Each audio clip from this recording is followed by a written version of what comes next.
I love revenge stories. There's just something really satisfying about it, you know? Like how she keeps being called bitch no bitch. And I watch and read them all, even the depraved, sickening, revolting ones. And it's not like I have any unresolved childhood trauma or anything, you know? I'm gonna get you one day, Johnny. Just you wait. But I've just finished watching Ganketsuo, which everyone says is the greatest revenge story in anime ever told.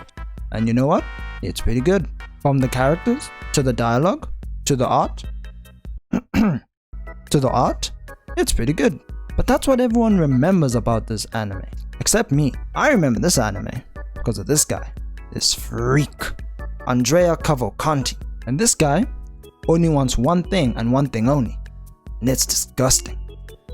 Revenge. He wants revenge. But before we get to that, we need to go to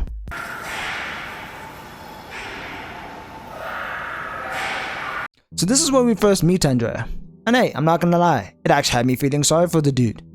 Looks like he hasn't eaten in a while, he's dirty, and you know his back's probably messed up from the bed. And this definitely happened to him at some point. But he gets broken out of prison, or taken out, and then he gets given a bath, some fresh new clothes, and is sent off to a spooky house in the middle of the forest for a special party. Not that one. So the Count of Monte Cristo has invited the three most powerful families in Paris, and their kids' friends, and this random woman he met in episode 1, to establish some political elections and blah blah blah. That's not why you're here. The only characters you need to know are Albert, the Count's dick rider, Gerard, who's the head prosecutor of Paris, and he's just never happy, ever, Eugenie, Albert's fiance, who loves to play the piano, Julian, Eugenie's father, who owns a bank, and he's basically the Mr. Krabs of the show, and Victoria, Eugenie's mother, and the resident thought. And I'm not joking. Like seriously, take a look at this room and guess how many people she slept with. If you guess 3 people, you've already seen the show, haven't you? And yes, I was exaggerating a bit, and one of those 3 is her husband, but one of them is this guy. And this guy is one of Eugenie's closest friends. And this happened like 1 episode ago too. And he's a minor. And we'll get to the last guy soon. But first Eugenie does a piano performance, and afterwards is given a bouquet of flowers by Andrea. And this man's glow up was so good, it got the animators feeling themselves. And some of the women too. Now that Andrea's made his dramatic entrance, the games can begin. The Count wants people to go and find a room in the deepest parts of the house, and the first people that get there will win some kind of prize. It takes some convincing because Gerard, but eventually he splits them up into 3 groups. The first group, Hey, nobody cares. the second group has Eugenie, Andrea, and Albert's dad. And Albert's dad asks Andrea where he comes from, and he gives this vague answer about coming from the eastern galaxies. Oh, this is a sci-fi show, by the way. He also says something about mating and flowers, and he's staring at Eugenie while he's saying all this, by the way. Then we get the final group, which has Albert, Victoria, and Gerard. And Gerard and Victoria aren't too happy to be here. It stinks. And they want to turn back, but they get to the door before they do. And Victoria starts to freak out a bit. And you'll see why soon. So they go inside, and it's a bedroom with the biggest caterpillars I've ever seen. Damn. So you're telling me, in France, you got a full course meal, walking in your rooms, and I'm out here starving? Just, slide it this side. And since they're the first ones to arrive, they win the game. But Gerard isn't too happy, which he never is, and then he starts to go on a rant, which he usually does, and after the rant, the Count and Albert go to the back, where they have a moment, and they get the prize. Meanwhile, Victoria is still freaking out, and she starts talking about how this is the room where she gave birth to a child 17 years ago, and Gerard's telling her, "Shut up!" But they're interrupted when Albert comes out with the box, and damn, that's the same reaction I have when you don't subscribe to the channel. Okay, so I've been holding out some information from you. So it turns out that the house that they're in used to be Gerard's father's house. And remember the 3 people Victoria slept with? Well, the last one I didn't mention was Gerard, her husband's best friend. At this point, I wouldn't be surprised if she sleeps with her daughter's fiancé. Anyway, These two had an affair 17 years ago, where she fell pregnant and gave birth to a child in the room that they're in. And then they apparently abandoned the baby. So they've been freaking out about it because the memories are coming back. And they, and by they I mean Victoria, feel really guilty about the whole thing. So they let Victoria lie down on the sofa and Albert goes to get help. And he also runs into Andrea. And Andrea's like, I suck the count's dick better than you.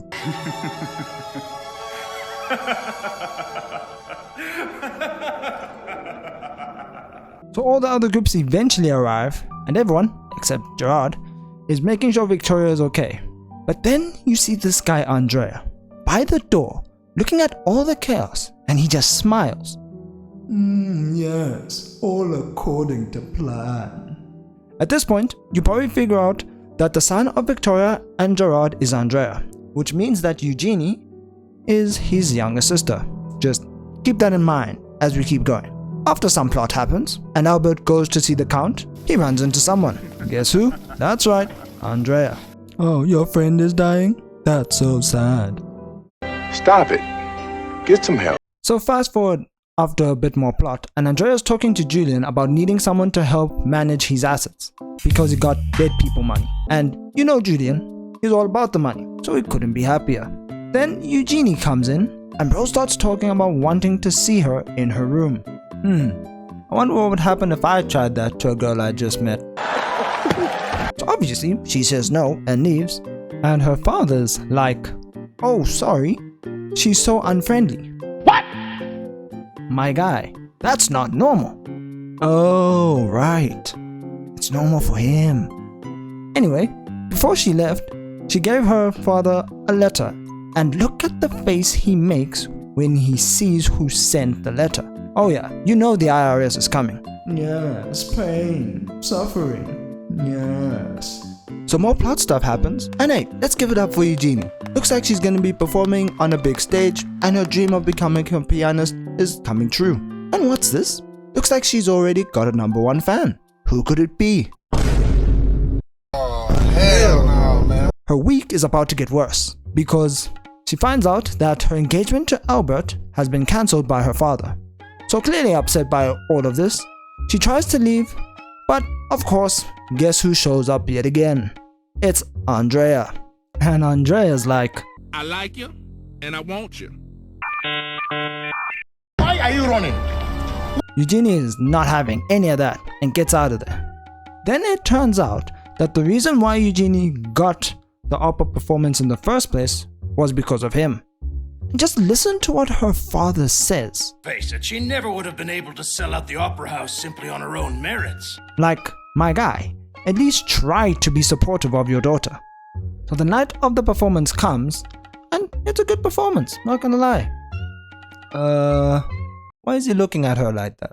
And after the performance, Eugenie and Albert even share a really cute moment together.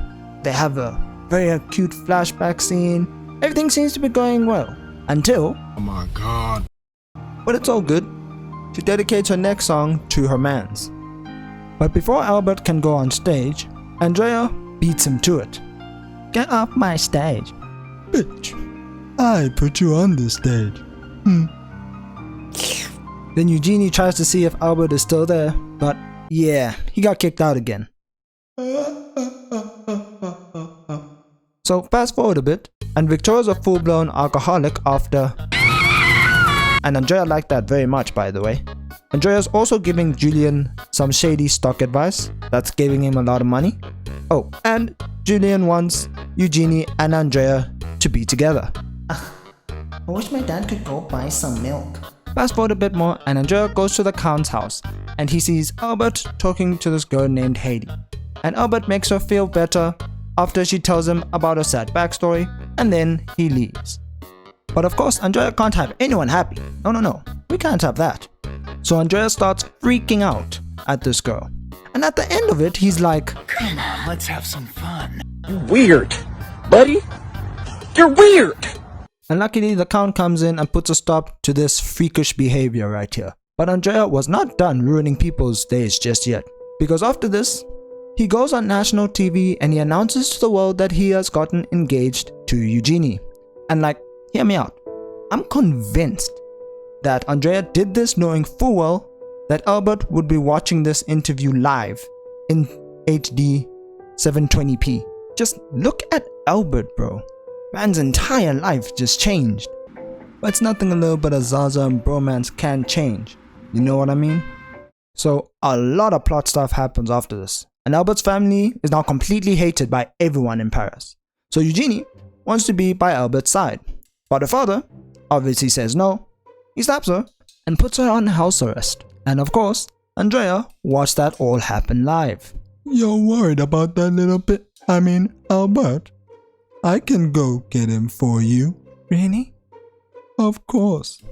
I care about you so much.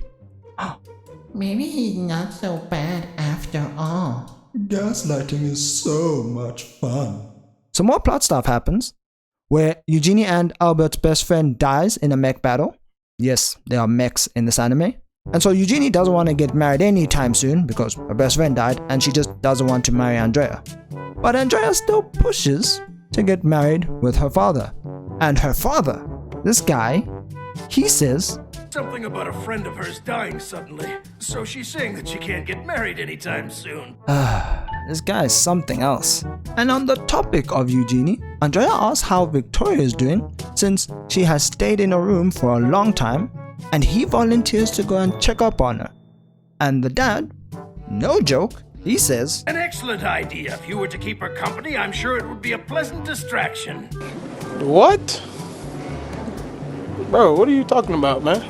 So Andrea goes to check up on her and she's been drinking and he whispers some sweet nothings into her ear and he calls her mother and her response is, "Oh, call me Victoria."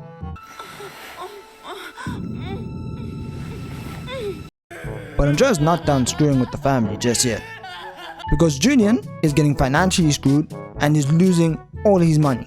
So being the best father he can be, he goes to Eugenie and tells her that she's marrying the man that's currently in 2 days because he has no money and now she's the only valuable thing that he can just sell off. Let's just put this right here. Perfect. So she obviously is very upset by this and wants to run away. But guess who shows up? Guess who shows up? Yep, he does. And this is just sad, bro. Like, he gets on her, he rips her clothes off, starts tweaking about saving her as the main dish after the wedding, and that she will be his. Like, Why? Why? Why? Why? but of course, it doesn't end there, because after that, Albert tries to break into Eugenie's house and is caught by Andrea. And the man, he gloats about what he did. And then this guy says, I didn't do anything as barbaric as to force myself on her. "Okay, then how did you get that scar?" "I pinned her on the ground and I ripped her clothes off." Hold up. Wait a minute. Relax, I didn't do anything as barbaric as to force myself on her. And he still isn't finished with his gloating. Like, at this point he's taking this weird victory lap. Because in the hot tub, he goes on about how he's going to give humiliation and despair to his mother, father, and sister. Now again, Why? the mother and the father, I can understand, mostly. But Eugenie wasn't even born when you were abandoned. She doesn't even know that she has a brother. But now, it's the day of the wedding, and Eugenie does not want to sign the papers. But her father's out here, sweating bullets, and is like, "Money, money, money. Sign the papers. Money, money, money." But luckily, Albert comes to save the day, and they escape together with the help of some of their friends. And Andrea is arrested for faking being a noble. And then Eugenie goes off to New York to become a professional pianist. And they even share a final touching moment. And that's the end of Andrea. Yeah, I lied. So now it's Gerard's trial after he tried to kill the Count. And they call Andrea because plot? And it's here where we learn the truth about what happened 17 years ago. So remember when I said that he was abandoned? So it turns out that after Victoria gave birth to the baby, they put the newborn baby in the box and buried him at the back of the garden. Oh, and which box, you're asking? That's right, this box. The one that made Victoria. That's messed up.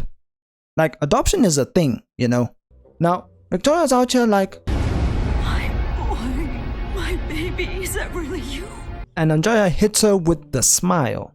And Victoria starts having flashbacks of the night that she threw it back for her son. I actually wrote that. I wrote that and I said it out loud. I need to go outside. And Gerard is denying that Andrea is his son because... I mean, that baby is dead and buried. He's long gone. He couldn't possibly turn up and... Yeah, this guy just self-reported.